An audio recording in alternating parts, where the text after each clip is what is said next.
बच्चों, आज के इस हिंदी के वीडियो में सभी का स्वागत है। और आज हम लोग पाठ साथी हाथ बढ़ाना इसका जो है हम लोग भाषा से भाषा की बात शीर्षक के अंतर्गत दिए गए प्रश्नों को आज करेंगे। पिछले वीडियो में हम लोगों ने इससे पहले के प्रश्नों को किया था, तो आज हम लोग शुरू करते हैं भाषा की बात। इसमें कई प्रकार के प्रश्न हैं और जिसमें कि प्रचलित शब्द लिखना है कुछ शब्दों का, और वाक्य प्रयोग करना है, और इसका प्रयोग किस चीज़ के लिए किया जाता है। कुछ शब्द ऐसे दिए गए हैं जिसे लिखना है। तो सबसे पहला प्रश्न जो भाषा की बात के अंतर्गत है उसे हम लोग उसी प्रश्न से शुरू करेंगे। तो यहाँ हम लोग शीर्षक डालेंगे भाषा की बात।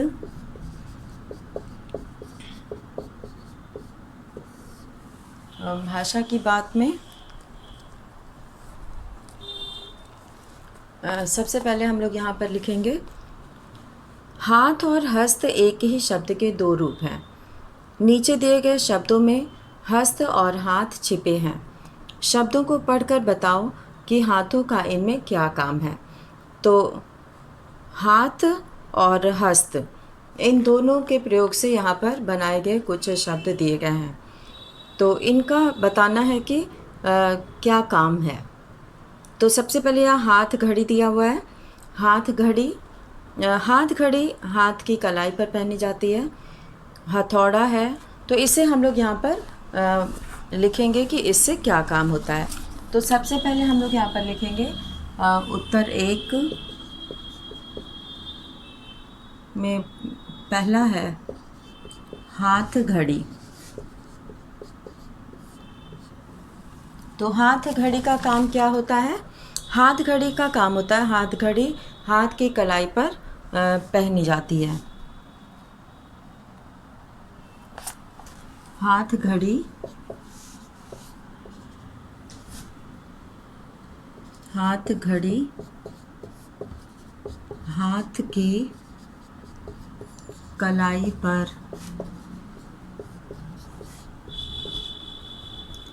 पर पहनी जाती है।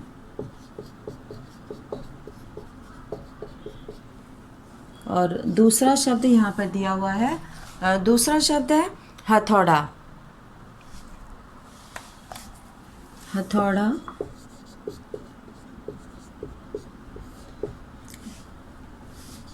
हथौड़ा जो है वो एक ऐसा लोहे का औजार है, एक ऐसा लोहे का औजार है।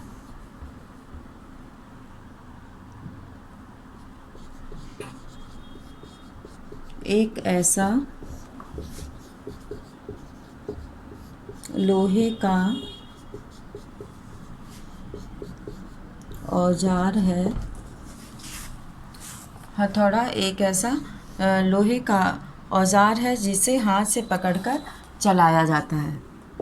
जिसे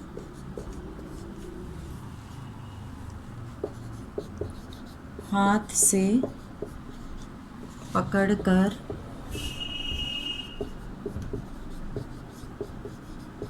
चलाया जाता है। इसे तोड़ने का काम किया जाता है, पीटने का काम करते हैं इसे। और अब है हस्तशिल्प। इस शिल्पकारी को हाथ से किया जाता है। हस्तशिल्प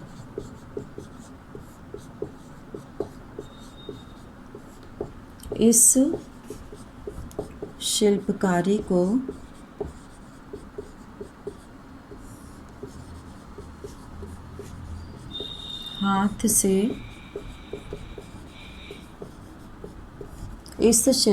को हाथ से किया जाता है। हाथ से किया जाता है।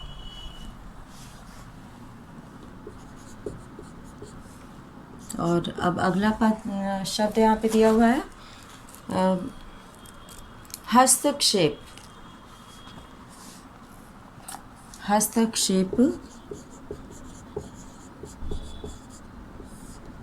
हस्तक्षेप जो है वो यानी कि बीच बचाव करने के लिए इसका अर्थ है दखल देना।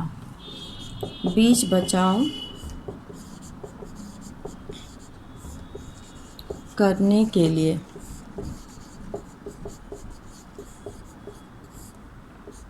इसका अर्थ है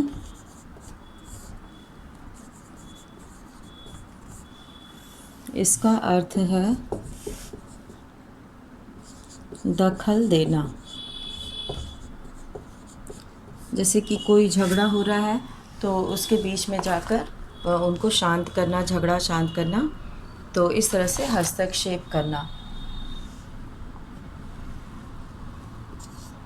और 5वां शब्द यहाँ पे हम लोग लिखेंगे निहत्था, जिसके हाथ में कोई हथियार ना हो,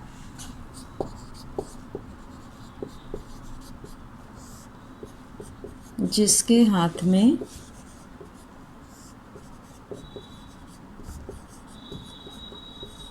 कोई हथियार ना हो, जिसके हाथ में कोई हथियार ना हो उसे निहत्था कहते हैं। उसे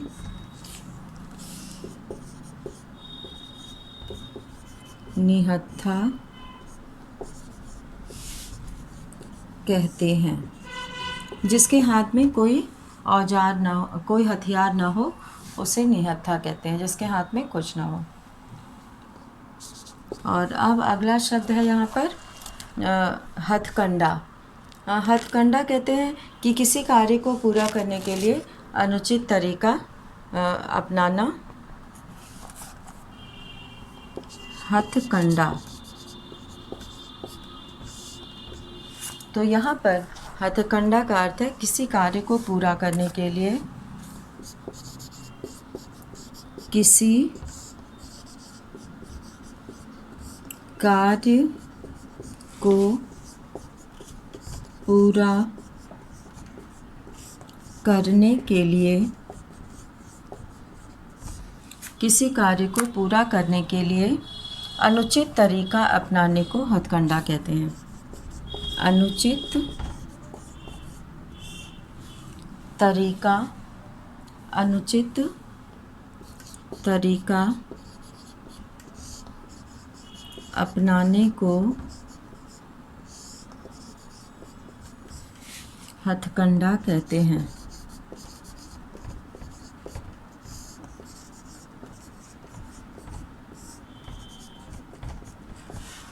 किसी कार्य को पूरा करने के लिए अनुचित तरीका अपनाने को हथकंडा कहते हैं। तो इसमें भी हाथ का कार्य नहीं है, तो इसमें ये इसी अर्थ में इसका प्रयोग होता है। और अब हम लोग इसके आगे का शब्द लेंगे हस्ताक्षर और हथकरघा। तो ऊपर ये सभी जो है इसके बारे में लिखा गया है। तो 6 शब्द हम लोगों ने लिखा है, 2 और बाकी है, तो उसको हम लोग यहाँ ऊपर लिखेंगे।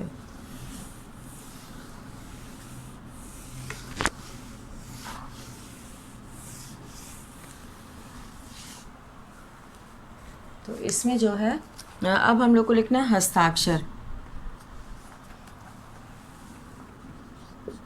हस्ताक्षर जिसे सिग्नेचर भी कहते हैं इंग्लिश में। तो हस्ताक्षर जो है वो साइन करने को कहते हैं। हाथ से अपना नाम लिखकर, हाथ से अपना नाम लिखकर किसी कार्य हेतु स्वीकृति देना। किसी कार्य हेतु स्वीकृति देना। तो यहाँ पे ये हम लोग 7वां शब्द लिखे थे, अब ये 8वां शब्द है। और 8वां शब्द है यहाँ पर हथकरघा।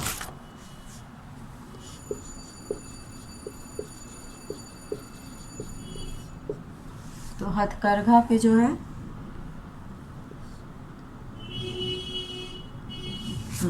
हथकरघा जो है वो हाथ से किए जाने वाले छोटे मोटे उद्योग धंधे, जैसे चरखा चलाना, कपड़ा बुनना, हाथ से किए जाने वाले, हाथ से किए जाने वाले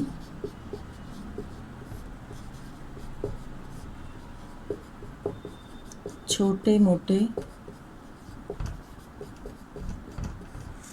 उद्योग धंधे, छोटे मोटे उद्योग धंधे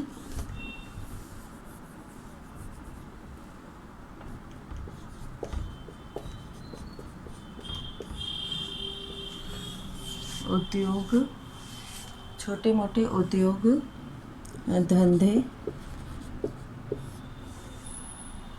जो है ये जैसे चरखा चलाना,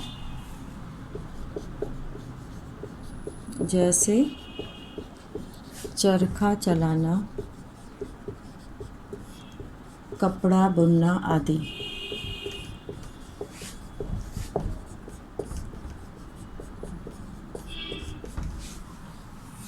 तो ये सब जो है वो हथकरघा के अंतर्गत आते हैं।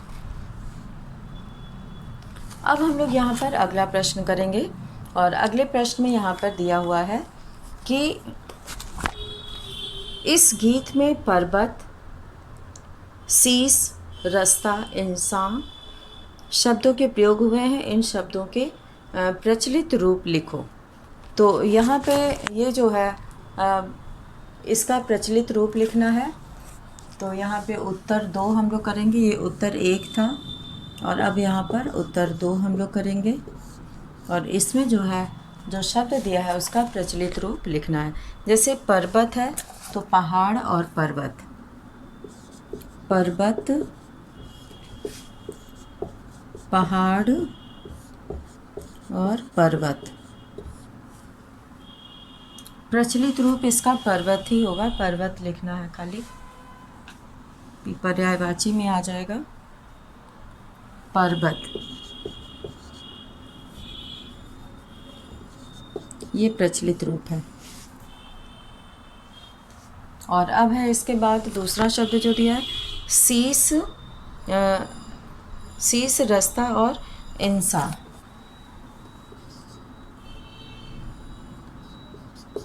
शीश का शीश हो जाएगा, रास्ता का रास्ता हो जाएगा, इंसान का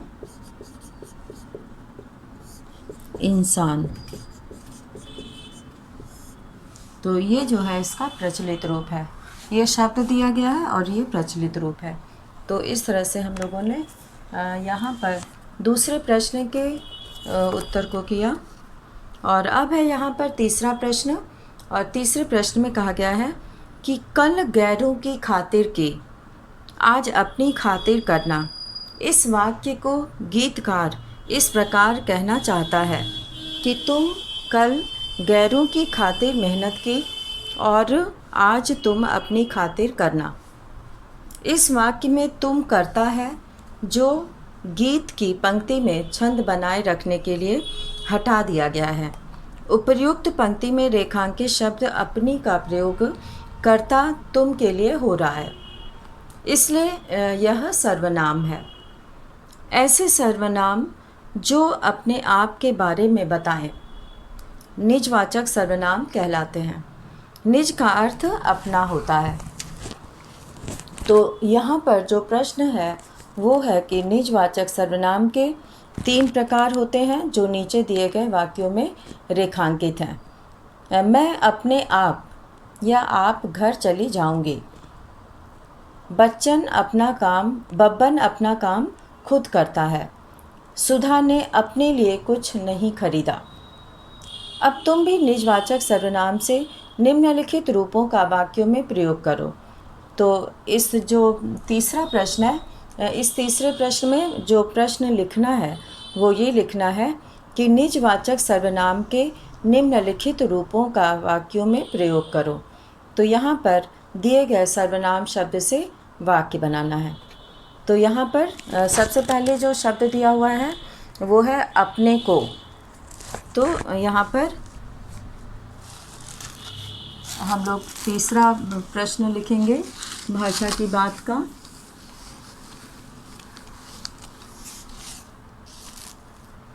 और इसमें जो है यहाँ पर उत्तर 3 नंबर डालेंगे। और सबसे पहले यहाँ सर्वनाम दिया हुआ है अपने को। तो इससे जो है वाक्य बनाना है। तो हमें अपने को दुश्मन से बचाना है। हमें अपने को दुश्मन से बचाना है। तो यहाँ पे अपने को यानी कि स्वयं को। और दूसरा है अपने पर।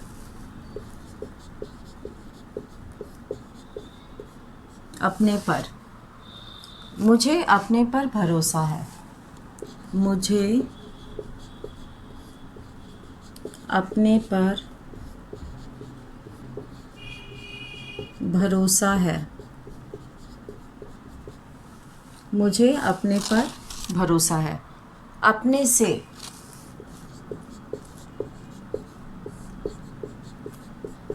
अपने से, अपने से बड़े व्यक्तियों की बात मानना चाहिए।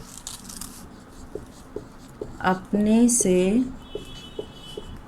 बड़े व्यक्तियों की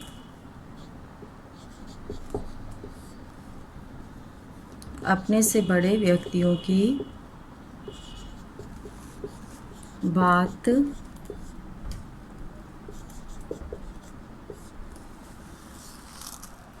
माननी चाहिए।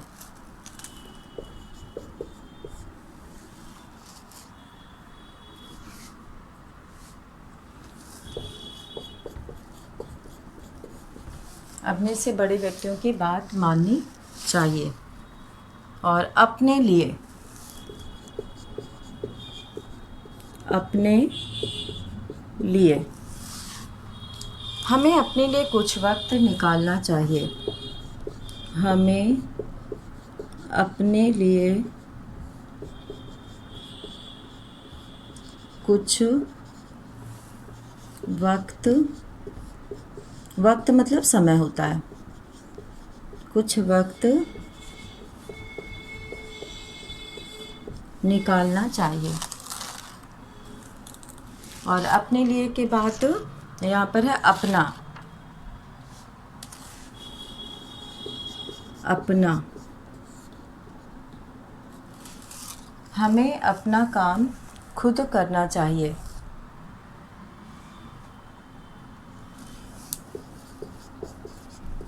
आप इसे अपना ही समझिए।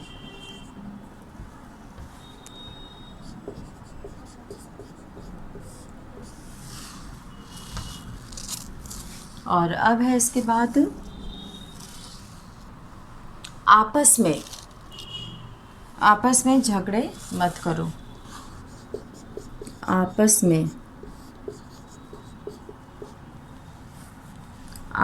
में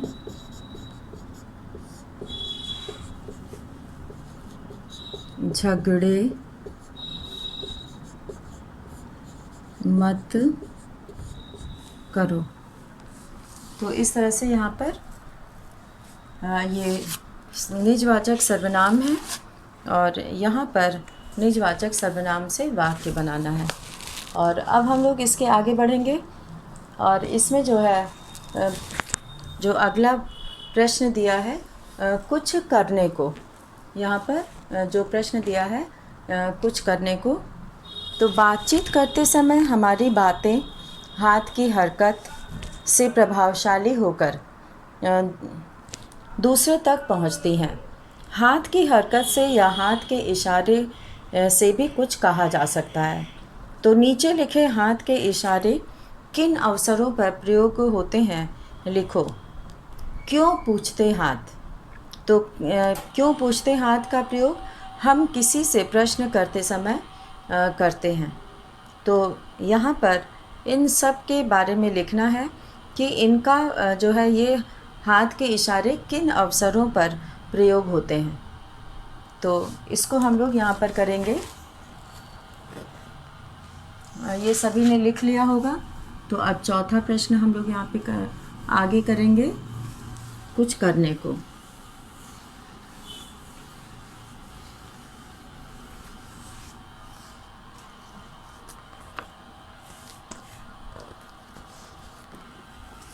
कुछ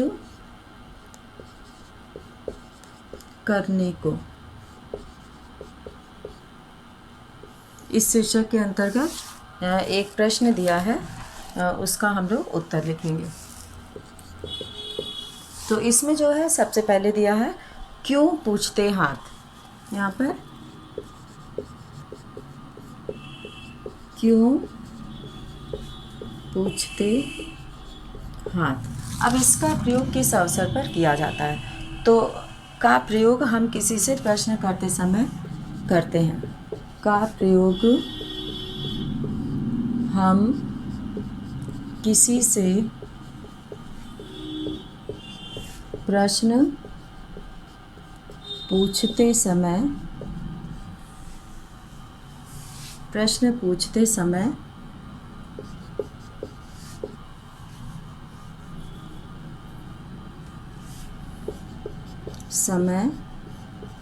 करते हैं।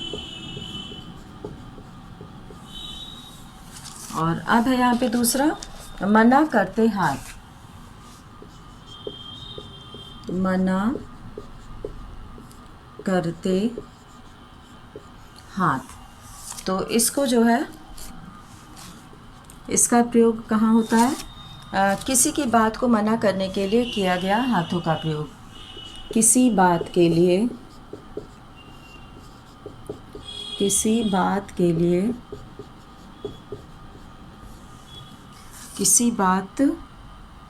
किसी की बात को मना करने के लिए, किसी की बात को मना करने के लिए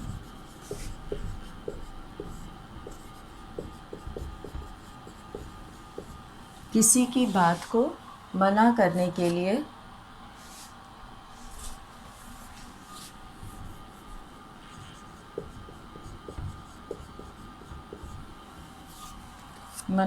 के लिए किया गया हाथों का प्रयोग।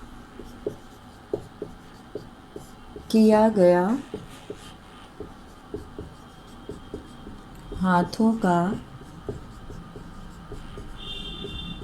प्रयोग। और अब है बुलाते हाथ।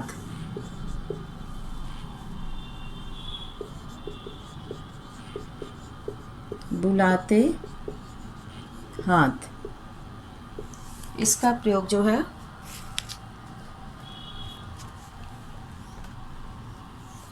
इसका प्रयोग किसी को बुलाने के लिए किया गया हाथों का प्रयोग। किसी को बुलाने के लिए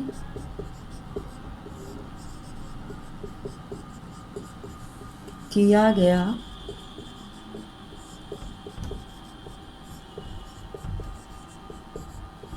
हाथों का, किसी को बुलाने के लिए किया गया हाथों का प्रयोग। और अब है इसके बाद आरोप लगाते हाथ। आरोप लगाते हाथ। तो इसमें किसी पर दोष मढ़ते समय हाथ की उंगली का इशारा। किसी पर दोष लगाते हुए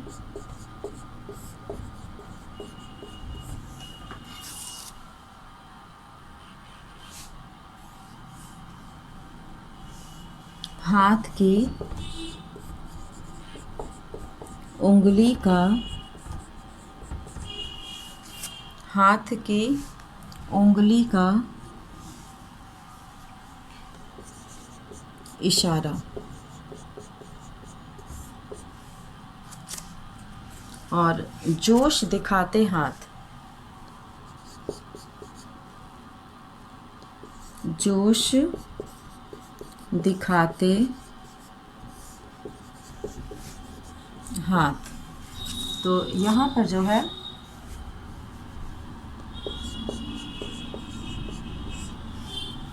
जोश दिखाते हाथ, जोश दिखाने के लिए दोनों हाथों का इशारा करते हैं। जोश दिखाने के लिए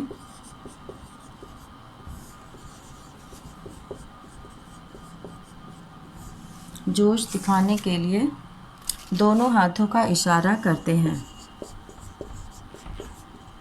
दोनों हाथों का इशारा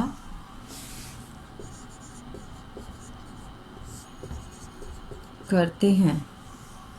और अब है समझाते हाथ।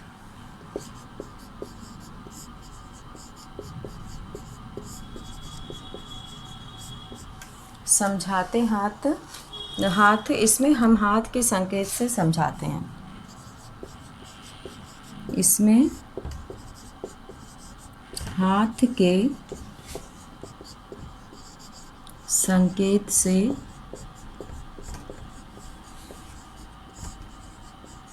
समझाते हैं। और अब है यहाँ पर अंतिम, चेतावनी देते हाथ। चेतावनी देते हाथ, किसी काम के परिणाम के विषय में आगाह करते समय। किसी काम के परिणाम के विषय में, परिणाम के विषय में आगाह करते समय। विषय में आगाह करते समय। आगाह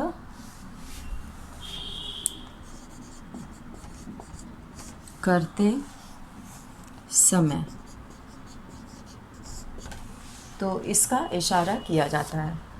तो इस तरह से हम लोगों ने आज इस पाठ में दिए गए सभी प्रश्नों को पूरा किया। और इसमें जो है कई तरह के प्रश्न पूछे गए थे, तो उन प्रश्नों को यहाँ पर समझाया गया और लिखवाया गया। तो इसके साथ जो है हम लोग इस पाठ के माध्यम से बहुत सारे व्याकरण के प्रश्नों को भी देखे, निजवाचक सर्वनाम के बारे में हम लोगों ने जाना। और इसमें जो है कई तरह के इस प्रश्न में कई तरह के इशारे, हाथ के इशारे से, हाथ का प्रयोग करके जो है इन सब चीज़ों को बताया जाता है। जैसे कि यहाँ पे क्यों, तो यहाँ पे इशारा करते हैं कि क्यों इस तरह से इशारा करके जो है प्रश्न पूछते समय इसका प्रयोग किया जाता है। मना करते हाथ, जैसे हम लोग कहते हैं हाथ हिलाकर कि मना करते हैं कि मत करो। और बुलाते हाथ, किसी को बुलाने के लिए हाथ का प्रयोग करते हैं। और आरोप लगाते हाथ, यहाँ पर जो है इशारा करते हुए कि नहीं इसी ने जो है ऐसा किया है, तो इस तरह से उंगली का इशारा करके दूसरे पर जो है इशारा करते हैं। और जोश दिखाते हाथ, और जोश दिखाने के लिए जैसे कि ऐसे करके जो है जोश दिखाया जाता है कि बहुत अच्छा। और समझाते हाथ, इसमें हाथ के संकेत से समझाते हैं। और चेतावनी देते हाथ, किसी हाथ के परिणाम के विषय में आगाह करते समय चेतावनी देते हैं कि ऐसा मत करो, या उससे संबंधित जो भी हम दिखाना चाहते हैं वो हाथ का प्रयोग करके समझाते हैं। तो इस तरह से ये पाठ जो है वो बहुत ही रुचिकर पाठ रहा। और इसमें जो है साहिर लुधियानवी जी ने इस कविता के माध्यम से मिलजुल कर मेहनत करके आगे बढ़ने की उन्होंने प्रेरणा दी है और ये कहा है कि मिलजुल कर रहने और कार्य करने से व्यक्ति जो है वो सफल होता है, कठिन से कठिन कार्य को भी कर लेता है और इसलिए हमें हमेशा एक दूसरे का हाथ बटाना चाहिए। और इसमें जो है एक चीज़ और जो बताई गई है वो है कि इसमें परिश्रम के महत्व को दर्शाया गया है कि हमें अपने जीवन में परिश्रम से कभी भी घबराना नहीं चाहिए और परिश्रम करके आगे बढ़ना चाहिए। तो इसी के साथ आज का ये वीडियो यहीं समाप्त करते हैं। धन्यवाद।